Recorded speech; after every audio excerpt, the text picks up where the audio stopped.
Palabas kami ng highway. At ihahatid namin ang aking ate dun sa sakayan papunta sa Ordoneta. Taga doon siya. So si Jokes TV ay nagda-drive. Ayan. Drive safely, okay? Jokes TV, bisitahin nyo ha. Jokes TV channel. Makikita nyo doon yung mga masasarap na bayabas. Meron siya doon mga contents. Meron siyang contents na mga pusa niya at aso. Papalabas kami ngayon ng highway para magkuha ng bus. So, alis ako ngayong araw dito sa Tarlac. 2 days na yung bakasyon ko.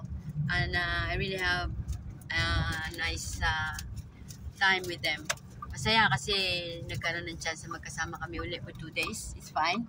This another years to come para maulit-ulit ito. Ito na, nandito na tayo ngayon sa highway. Makita natin yung sasakyan dyan. Oh, malaki yung highway nila. Ayan o. So, we are getting closer to San Miguel Tarlac. Right, oh? San Miguel Tarlac. Yeah, San Miguel Tarlac. Luisita, San Miguel Tarlac. Yan, ito yung lugar na yan. So, parang pare-pareho lang naman, oh. May mga bahay sa gilid, mga sasakyan na yan. Pero napaka-busy din ng lugar na ito. Ang dami sasakyan. Tingnan nyo mo yan, oh, 2 yung papunta at may isa rin pabalik dito. Kaya medyo ingat kapag nagda-drive dito, kailangan pay attention. Marami nagtitinda sa paligid. So, normal yung itsura kahit saan ka pumunta ganito. So, maraming, ayun, merong nagpapasyon, ng cross, ng buhat. I think yan ang makikita natin dito ngayon dahil Easter, nagsiselebrate sila ng Easter. May mga maririnig kang nagkakantahan sa paligid na nanalangin na nagkakantahan. At the same time, makita ka na mga taong ano nga tawag sa ginagawa nila? Nagsakripisyo. Ayun, nagsakripisyo sila. Pinapalo nila yung mga sarili nila hanggang magkadugo-dugo, at the same time magbuhat para mahirapan. Para maghugas siguro sila ng kung ano-ano man na dumi sa katawan nila at mga nagawa sa buhay nila for how many years. For after 1 year, kasi every year naman sinicelebrate ang Easter holidays. So as a tradition, yun ang nangyayari dito sa Pilipinas. So kanya-kanyang paniniwala. Nasa sa inyo kung nasaan kayo banda. Malaya tayo magpili kung saan. So we need to be smart every time whatever we want in our life.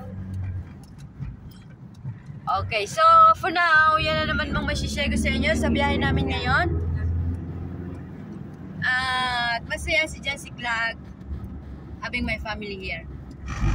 Kahit maiksi lang yung pagkakataon namin magsama-sama, pero talagang worth it. Masaya kami at magandang memory para sa amin na nangyari na naman ito ngayong taon. So ang bakasyon ay medyo maiksi lang, pero okay lang. Meron pa namang mga susunod. So mga pagkain, nakain ko yung mga pritong tilapia, pakbit, rice, and litsong manok, what else? Barbecue pork. And meron na special na kakanin na nakain ko kagabi at masarap siya. Napakagaling entertain itong aking sister-in-law there. Napakagaling talaga. Kaya lagi ko lang kinasasabikan na pumasyal dito sa kanila kasi talagang alagang-alaga ako nila. Yeah. Thank you so much, ate, ha? Thank you so much. Welcome. Okay, thank you so much for watching also, everyone, and I hope you like this video. So, as normal, maraming mga kagaya ko na we're trying our best to show you the nice videos, and original videos came from our own effort and a lot more to come. Alright, have a nice day, everyone, and thank you so much for watching. See you again next time.